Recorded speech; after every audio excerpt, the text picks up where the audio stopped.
The card in my hand has a 20,000 point welcome bonus. It has 1.5% back earning potential on all purchases, earns 5x back on travel, and 3x back on food, and it can do it all with no annual fee.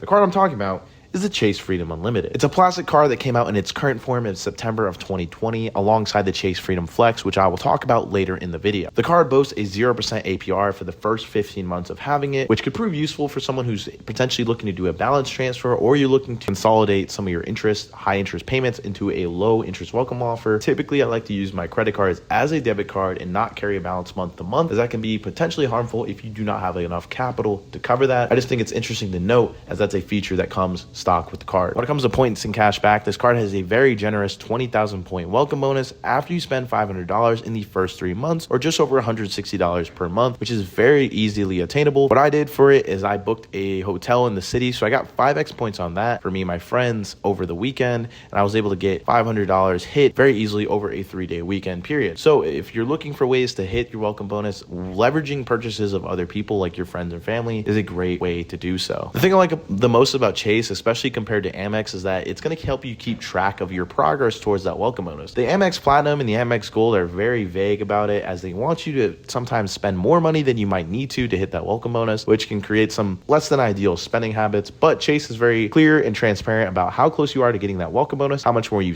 need to spend in order to hit it, and how much you have already spent on your progress towards that. The second thing I like about Chase points is that they have a large network of transfer partners that you can take those points into and transfer them to different airlines. They have 14 different airline and hotel transfer partners, so that means that Chase points are very, very flexible and you can do quite a lot with them, and they actually are quite valuable if you're smart with how you're transferring it. For example, United Airlines has some really great international flight rates on certain off dates. For example, I booked a round trip flight from New York to Tokyo and I paid 70,000 points for the entire trip, or 35K both ways. So if you think about it and you get the Chase Freedom Unlimited, you already have 20K of that trip already paid for. Another great thing about having such a large network of transfer partners is that occasionally those transfer partners will do bonuses. So if you're transferring points from Chase to, say, British Airways, you can get a transfer bonus so that your points are worth more when they are converted into, say, a hotel chain or airline miles. So definitely be on the lookout for that. You can read the points guy or just scouring on Reddit. I'll leave the links to some of my favorite travel blogs and websites down below to kind of keep you up to date with the most current news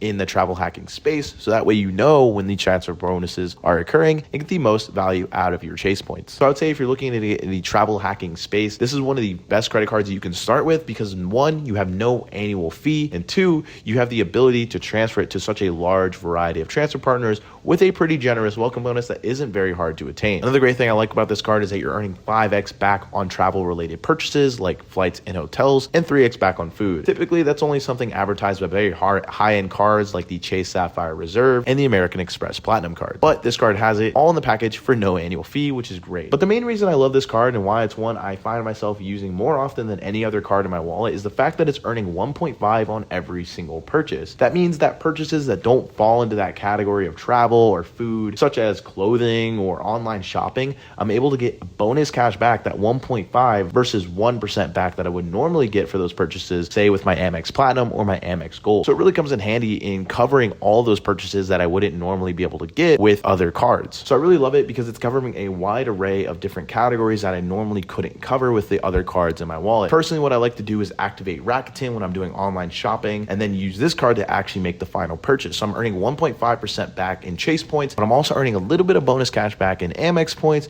by using Rakuten. If you're interested in signing up for Rakuten, link down below, you can go ahead and sign up, and you'll get 3,000 Amex points or $30 in cash back just for signing up and using my referral link. Now, I said earlier in the video, I'm going to talk about the Chase Freedom Flex. The Freedom Flex is essentially the Chase Freedom Unlimited, but rebranded. The only difference really between the two cards is the way that they go about earning points. The Chase Freedom Unlimited earns 1.5x on every single purchase, regardless of the spending category outside of travel and food. Now, the Freedom Flex, on the other hand, gets rotational categories that every single quarter will boost all the way up to 5% cash back. So what that means is every 3 months, you can be potentially earning 5% back on a particular type of purchase. Last quarter, it was PayPal, which is great because PayPal is a payment processor for almost any online purchase that you make. So suddenly I was getting 5x back plus Rakuten on online purchases, which was absolutely awesome for the period that it was available. The only thing I don't like about it is that you have to kind of keep up to date with what the category is and make sure you're using it in those niche categories to ensure that you're making the most out of that 5% bonus category. But I would say that the bonus categories are fairly broad and fairly useful, like PayPal for online purchases, and this month it's grocery stores excluding Walmart and Target. Now, I would say Walmart and Target are fairly popular, but that's extending to things like Kroger, Sam's Club, Costco, a lot of places that a lot of people shop at and spend quite a bit of money. You can get a fairly large amount of cash back on your credit card when you're using them at these different bonus rotational categories. Hopefully that answers your question about the Chase Freedom Unlimited and the Chase Freedom Flex. Again, those cards are almost identical besides the rotational flex categories that the Freedom Flex gets every 3 months. But other than that, they're almost identical.